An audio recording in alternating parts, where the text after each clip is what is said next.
Et on va lire dans le verset, chapitre 6, Éphésiens chapitre 6.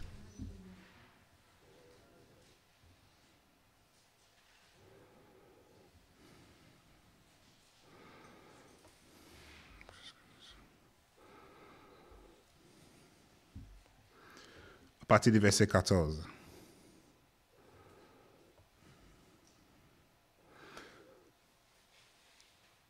La parole de Dieu nous dit, tenez donc ferme, ayez autour de la taille la vérité pour en ceinture, revêtez-vous de la justice comme le courage et portez à vos pieds la bonne volonté, que la bonne nouvelle de la paix.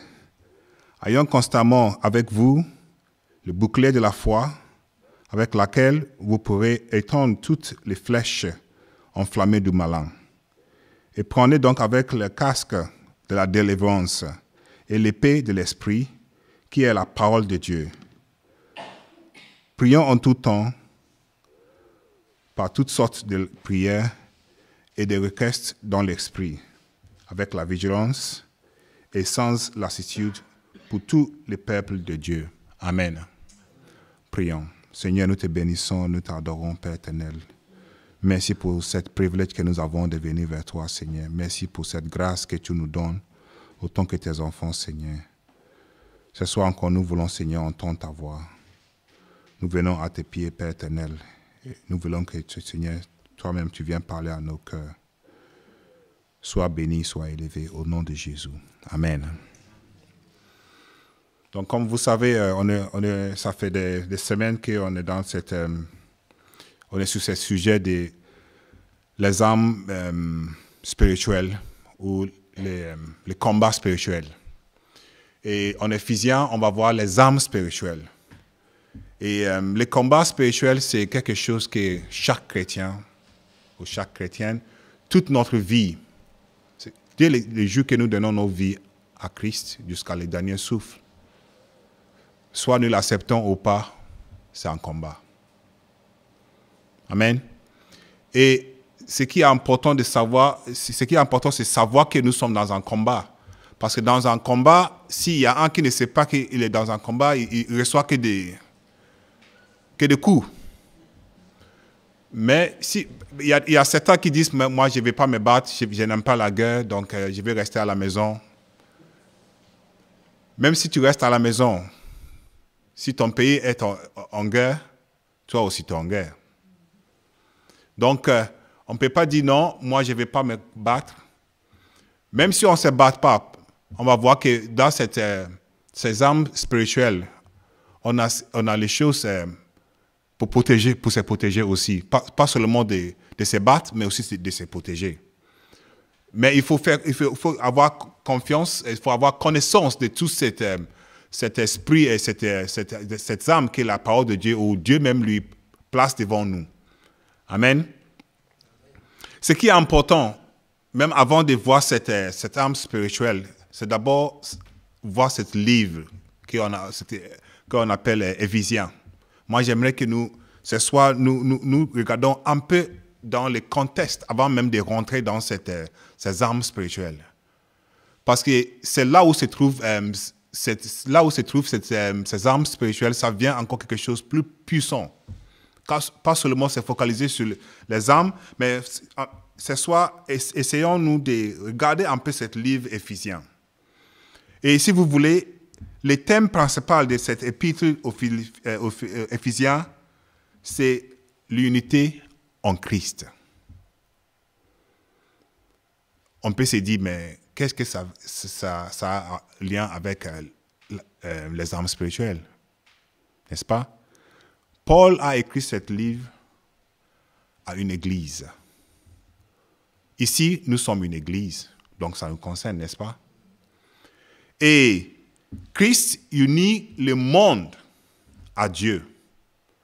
Comment Christ réunit le monde à Dieu? Christ réunit le monde à Dieu par l'Église. Amen. L'objectif de le livre aux Éphésiens était d'encourager l'unité dans l'Église primitive. Paul conseille aux habitants en Éphèse de ne pas se laisser diviser par les anciens statuts des païens ou des juifs. C'était un sujet tellement compliqué. Parce que déjà, les juifs, même avant Christ, ils ne savaient pas se mélanger avec personne. En venant en Europe, jusqu'à la Première Guerre mondiale, on va voir que les juifs étaient toujours séparés. Et si Christ est venu, et on a ce qu'on appelle les chrétiens qui se réunissent ensemble, mais est-ce qu'il y aura toujours des divisions? Si les chrétiens ne sont pas ensemble, ils ne sont pas forts. Et sa faiblesse, ça se montre, on va dire que c'est la faiblesse de Dieu. Mais Dieu n'est pas faible. Dieu est fort quand ses enfants sont unis. Donc c'est pour ça que ce livre, c'est tellement important. Une deuxième chose que je vais vous dire à propos de ce livre, c'est que dans ce livre Éphésiens, Paul utilise le mot « église » 9 fois. Et c'est un des plus qu'on va voir dans la Bible. Seulement en Corinthiens qu'on voit plus, mais en Éphésiens, il parle de l'Église et de l'Église et de l'Église et de l'Église. C'est pour ça que moi, quand j'ai vu ça, je me suis dit, oui, alors ça me concerne parce que j'ai fait partie de l'Église. Et pourquoi Paul était tellement sur l'Église? Parce que Paul était quelqu'un qui aime bien l'Église. Il avait ce cœur qui cherche seulement à être avec l'Église en tout temps. Et il ne voulait pas que l'Église se désintègre. Il voulait que l'Église soit forte et que l'Église soit construite. Et que l'Église soit quelque chose de plus grand que même lui, il peut imaginer. Paul a donné tout le reste de sa vie. À partir des jours qu'il était à genoux, quand il s'est levé, il s'est donné tout complète à l'Église. C'est pour ça que nous aussi, si nous voulons être des enfants de Dieu, si nous voulons être des serviteurs, si nous voulons que Dieu nous utilise, il faut avoir cet amour pour l'Église. Et je ne parle pas de ce bâtiment, je ne parle pas de ce lieu à Thionville. Je parle de l'assemblement des enfants de Dieu. Je parle de les services pour Dieu. Je parle d'un cœur qui cherche à faire quelque chose pour l'Éternel. Ça, c'est l'Église. Amen. Donc, c'est pour ça que c'est tellement important. Mais comment ça s'exprime l'Église? Dans ce livre Éphésiens, on va voir que Paul va parler de presque toute la partie de l'Église. Vous savez bien, ce livre, c'est un des les versets plus importants, c'est dans le chapitre 2, à partir du verset 8. Quand ils disent que c'est par la grâce que vous êtes sauvés, n'est-ce pas? Mais ce n'est pas par vos œuvres. Ça, c'est la base où l'Église commence. Quand l'Église commence à comprendre qu'on est sauvé, ce n'est pas ce que nous faisons dans l'Église. Ce n'est pas nos positions, ce n'est pas où nous sommes assis, ce n'est pas qui nous sommes. Mais nous venons tous à l'Église. Nous venons tous à Dieu. Nous sommes tous sauvés. Nous avons tous ce privilège de grandir, d'être bénis. C'est une grâce que Dieu nous fait. C'est là où ça commence. Peut-être on entend dire, ben, moi je veux entendre les âmes spirituelles, dis-moi encore les âmes. Non. Si on a des âmes dans les mains et on ne sait pas les utiliser, on va finir par se tuer à nous-mêmes. Il faut savoir les utiliser. Et pour savoir les utiliser, ça commence là où nous sommes. Nous sommes sauvés par la grâce. Si nous voulons voir nos prières exaucées, si nous voulons voir nos églises grandir, si nous voulons donner la parole et nous voulons voir la parole se manifeste dans la vie des autres, il faut commencer à comprendre que ce n'est pas par nos efforts. On ne peut rien ajouter. Il y a un pasteur qui dit la seule chose qu'on ajoute, c'est nos péchés. C'est plutôt les péchés que nous avons que nous ajoutons. On ne peut rien du tout ajouter. Donc, ce livre Éphésiens nous dit que c'est par la grâce. Et c'est là où ça commence. Et après, Paul va dire toutes sortes de différentes choses. Paul dit toutes choses sont réunies en Christ. Éphésiens chapitre 1, verset 10. Toutes choses sont réunies en Christ. Toutes. Il y a des choses qu'on peut se dire, mais non, ça n'a aucun lien avec Dieu. Non, toutes choses toutes les routes viennent vers le Christ. Les chrétiens doivent consciemment résister aux forces qui cherchent à diviser l'Église. Voilà le sujet de ce livre. Il faut que nous cherchions tout, même si nous ne sommes pas dans, on voit ici, nous ne sommes pas dans les mêmes, nous venons pas dans les mêmes pays même pas dans les mêmes sources, pas dans les mêmes origines, mais par la force de Christ, par la force de Dieu, nous sommes ici autant que famille. Et c'est ça que l'ennemi n'aime pas du tout. Il n'aime pas du tout. Il veut faire tout pour nous diviser.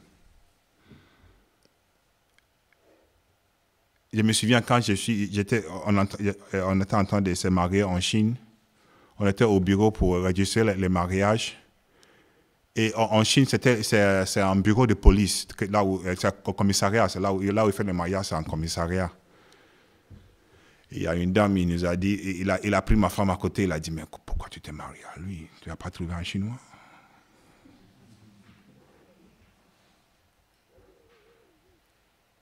Il ne veut pas que ça soit divisé. Les Chinois veulent rester ensemble. Il n'y a rien qui sort. Tout est dedans. Ici, il y a un Chinois ouvrir une société, ils vont qu'aux Chinois et ils peuvent devenir les plus riches au monde. Ici en Europe, si on veut vendre plus, il faut sortir d'Europe, il faut aller en Afrique, en Chine, en Asie pour vendre plus. Mais en Chine, il reste que chez eux. Si tous les Chinois achètent même un seul de ton produit, mais c'est fini pour toi, tu es riche. C'est l'unité qu'ils sont. C'est ça les liens que je voulais faire. Il faut que les chrétiens restent ensemble. C'est vrai que c'est difficile avec certains, on est d'accord. Ce n'est pas toujours facile. Mais il faut que le cœur déjà soit disposé. Il ne faut pas chercher à diviser. Pourquoi? Parce que déjà, c'est ce que l'ennemi fait. L'ennemi, il cherche à diviser l'Église. Mais Dieu est plus puissant parmi nous quand nous sommes réunis. Mais toujours, on peut poser la question, mais Fred, quel est le lien avec les âmes spirituelles? Écoute encore, Paul dit, femme, respecte ton mari. Mari, aime ta femme. Là aussi, c'est quoi? Il veut que l'Église reste ensemble. Quand la famille est déjà divisée à la maison, mais l'Église ne peut pas être construite. N'est-ce pas? Quand maman et le papa viennent, et maman il est assis ici, papa il est là, la prochaine fois, déjà, papa il est dehors. Et puis il est ailleurs.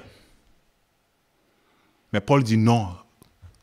Pour commencer à bâtir l'Église, d'abord commence avec la famille à la maison. Comme on dit en anglais, charity begins at home. Il faut que ça commence à la maison. L'amour commence à la maison. Ça ne commence pas seulement quand on rentre dans ce bâtiment qu'on a un grand sourire à tout le monde. Ça va, oui, ça va, ça va. Dès qu'on sort, bam. Non, il faut que ça commence à la maison. L'amour. Déjà, les dimanches, quand on se lève, il y a déjà un chant dans le cœur qui tourne déjà avant de rentrer dans ce lieu. C'est facile à chanter, c'est facile à être joyeux. On n'attend pas que les chanteurs ou celui qui est devant nous motive, non? Déjà, on a cette cœur qu'on dit, c'est dimanche, je vais louer, je vais chanter pour mon Seigneur. Il faut que ça commence, tout commence à la maison. C'est pour ça que dans cette livre, Paul dit, restez ensemble comme famille. Et une chose aussi très importante que Paul va dire ici dans ce livre, c'est que même l'esclavage, l'esclave et son maître, ils ont tous le même devant le Seigneur. Je ne peux pas imaginer comment, à son époque, les gens vont apprendre cette parole. Ils vont lire ça, ils vont arrêter, ils vont lire encore, ils vont arrêter.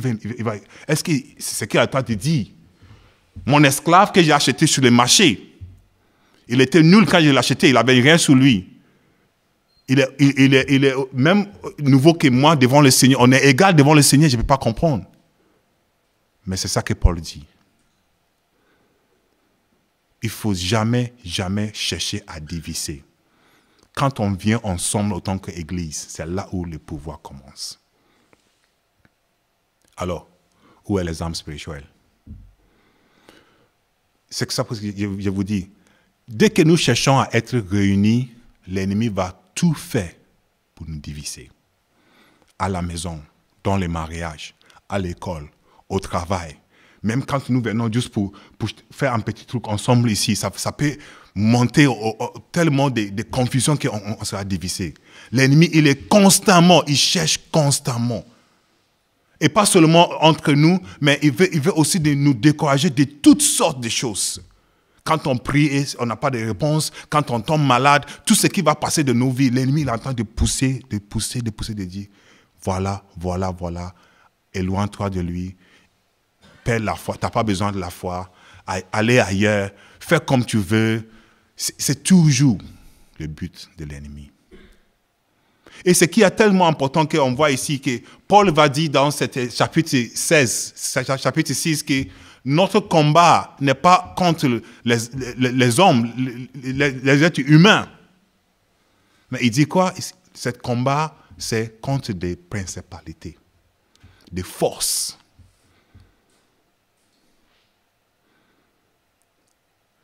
C'est vrai qu'il y a des êtres humains qui nous embêtent, c'est des êtres humains qui on va avoir des problèmes avec. Mais il faut toujours essayer de comprendre celui qui est derrière celui qui est en train de faire des problèmes. Quand on entend de proclamer la parole à quelqu'un et la personne commence tout de suite à être violent, ce n'est pas seulement lui qui veut t'attaquer, il y a déjà un esprit derrière. Il y a un esprit qui ne veut pas que cette âme soit sauvée. Il y a toujours quelque chose. L'ennemi, il va tout faire pour que l'Église n'avance pas. Donc, les combats que nous combattons, ça ne sert à rien pour les chrétiens. C'est pour ça qu'on dit, ça ne sert à rien pour les chrétiens de prendre des pancartes et aller sur la rue. Nous voulons un précédent chrétien. Nous voulons que la parole de Dieu soit la Constitution. Non, ça ne sert à rien. Nos combats, ce n'est pas contre des êtres humains. Nos combats, c'est contre des principalités. Et les principalités, même Paul dit, ils sont où? Ils ne sont pas autour de nous ici, hein. Ils sont dans le lieu céleste. Si nous voulons l'attendre, nous devons l'attendre avec la parole de Dieu, dans la prière, dans l'esprit. Et comme s'ils sont plus forts que nous, nous pouvons seulement les vaincre quand on a Dieu avec nous. Voilà ce qui nous amène aux âmes spirituelles. Paul dit, porte tout. Ne laisse même pas un. Prends tout. Quand on va se battre, on prend tout ce qu'on peut le prendre sur nous. On ne prend pas une seule chose et puis on dit, ça, il n'y a pas besoin. Non. Paul dit quoi? Prends tout. Pourquoi c'est important d'avoir tout? Pendant les semaines qui vont passer, on va voir on va détailler vraiment cette âme spirituelle. Et on va voir mot par mot chaque importance de ce que Paul place devant nous. Mais ce que nous devons savoir, c'est que tout ce que Paul mentionne, il faut l'avoir tout sous nous. Prends tout. Ne laisse pas, même pas un à côté. Parce que les âmes, c'est ce que la parole nous donne. C'est la force que nous avons en Dieu. Les âmes spirituelles nous fait passer à un niveau sous-humain. Parce que c'est à genoux que nous combattons avec l'ennemi. C'est à genoux que nous proclamons le pouvoir de Dieu. C'est pas, comme je dis, c'est pas à nous d'aller se battre. C'est toujours à nous de se rester devant le Seigneur. Comme l'Éternel a dit à Moïse, je vais combattre pour vous. Et vous n'avez pas même pas se lever même en bras. C'est dans la prière, c'est dans la confiance, c'est dans la foi, c'est dans la patience que Dieu combatte pour nous. Amen. Donc c'est important déjà de savoir que nous sommes c'est un combat de tous les jours. Soit en famille, soit dans l'église, soit sur la rue, c'est toujours un combat. Et ce combat, ce n'est pas contre les êtres humains. Ce combat commence d'abord dans nos esprits, à nous-mêmes. Le combat les premiers combats que nous pouvons voir dans nos vies, c'est le combat contre les péchés, frères et sœurs. Le combat contre les péchés. C'est les plus grands. Avant de même prendre l'arme et aller chercher dehors, où est l'ennemi? Prends l'arme de chercher d'abord dans ton esprit. Où est mon péché? Où sont mes péchés? Cherchons d'abord en toi. Qu'est-ce que je peux améliorer dans ma parole? Qu'est-ce que la parole de Dieu me dit? Qu'est-ce que je vois que je dois changer dans ma vie à moi-même? Frères et sœurs, quand nous commençons à éliminer des péchés dans nos vies, nous devenons plus puissants. Même avant de prier, la parole de Dieu dit que je sais ce qui est sur tes lèvres. Parce que ton esprit est déjà en connexion avec les miens. Tu cherches à me faire plaisir. Et moi, je cherche à te bénir. Amen. Donc, c'est tellement important. Deux choses ici. L'unité de l'Église. La deuxième chose, c'est le combat d'abord contre les péchés en nous. Amen. Quand on a pris la femme, on prend l'adultère. Ce qui est intéressant, que les prédicateurs toujours nous disent qu'on n'a pas pris l'homme. Hein. On a laissé l'homme à côté, on n'a pris que la femme. Mais quand on a pris la femme, c'est que Jésus a dit, c'est lui qui n'a pas péché en lui, qui jette les premières pierres. Quand on vient ici, on est bien habillé, on sourit et on dit que non, moi, je n'ai pas de péché, moi, je suis un ange, regarde-moi. Mais ce qui est important, comme Paul dit dans le livre des Romains, c'est lui qui dit qu'il n'a pas de péché, c'est quoi? C'est un menteur. Mais c'est lui qui commence à confesser son péché. Mais Dieu le bénit. C'est là où commence la guerre spirituelle. Les combats spirituels commencent en regardant déjà dans nos esprits. On est devenus tellement vrais devant Dieu. Le plus en plus qu'on se dit que non, moi ça ne me concerne pas. Ce que tu dis, ça ne me concerne pas. Mais le plus en plus qu'on va continuer à prier sans rien voir dans nos vies. Ça ne va rien changer. Peu importe les paroles que nous utilisons. Peu importe les aides dans la prière. Ça ne va rien changer. Ce qui change dans notre vie, c'est quand on commence à s'approcher de Dieu, quand on commence à se confesser, quand on commence à chercher la vie de sainteté. Pourquoi parfois on couvre les autres? Mon frère, s'il te plaît, prie pour moi. Pourquoi c'est à lui de prier pour toi et ce n'est pas à toi de commencer à prier d'abord chez toi? Parce que peut-être lui, il a mis sa vie à côté. Peut-être il cherche à glorifier Dieu avec sa vie. Quand il prie pour toi, tu vas voir la différence dans ta vie. Parce que lui, il a un cœur qui cherche Dieu. Mais ça commence, la parole de Dieu dit, il faut que nous-mêmes, nous jugeons devant le Seigneur. Vous savez, quand Jean le Baptiste a commencé à prêcher, commence à appeler des gens de venir se baptiser. Même Jean lui-même, il était étonné. La parole de Dieu dit, il a arrêté, il a dit, mais bande de scorpions, qui vous a dit de changer vos vies?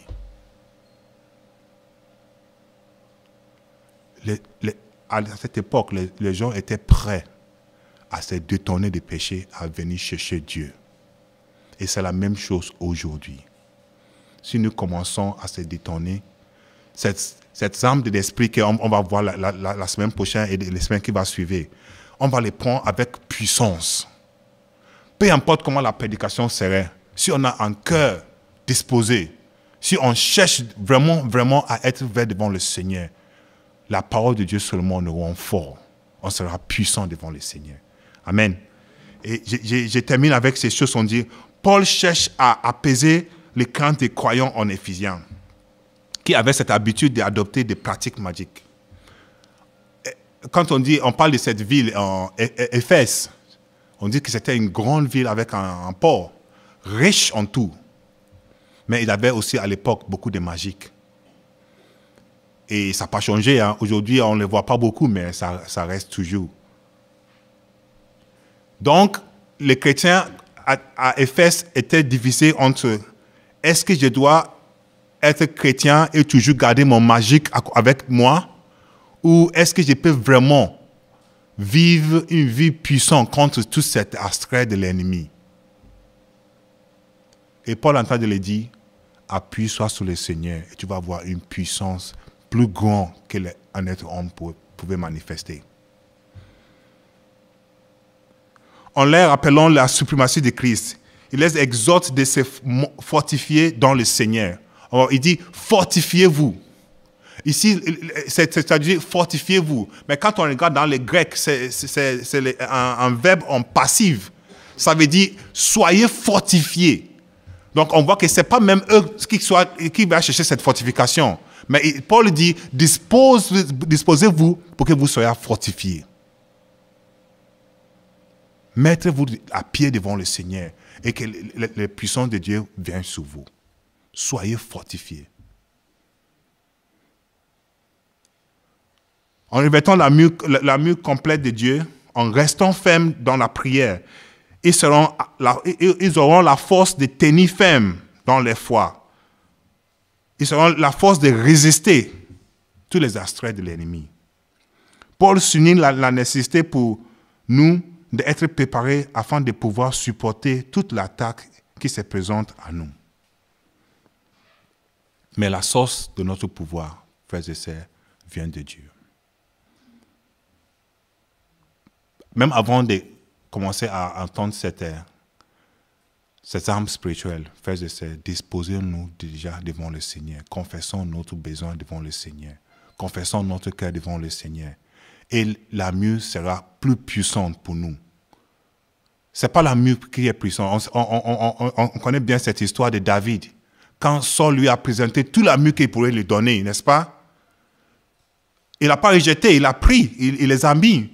Mais après, il a dit, mais je ne peux pas même faire un pas dans ça. Est-ce qu'il est parti sans la mue? Physiquement, il n'avait pas la mue, mais spirituellement, le mec, il était bien couvert. Amen. Et c'est ça que je souhaite. C'est ça que Dieu souhaite pour son Église. Nous voulons que la mue soit puissante en nous. Pas seulement physiquement, mais bien plus spirituellement. Amen. Prions. Seigneur, nous te bénissons, nous t'exaltons. Merci pour cette série, Seigneur, que tu nous as attiré notre attention de rester dessus, Seigneur. Tu veux nous bénir, tu veux nous faire du bien. Tu veux que nous soyons puissants, pas seulement pour nous-mêmes, mais pour, Seigneur, même pour les projets que tu as pour nous. Pour ceux qui vont sur la rue, Seigneur, pour ceux qui chantent, pour ceux qui proclament la parole, pour ceux qui prient, Seigneur.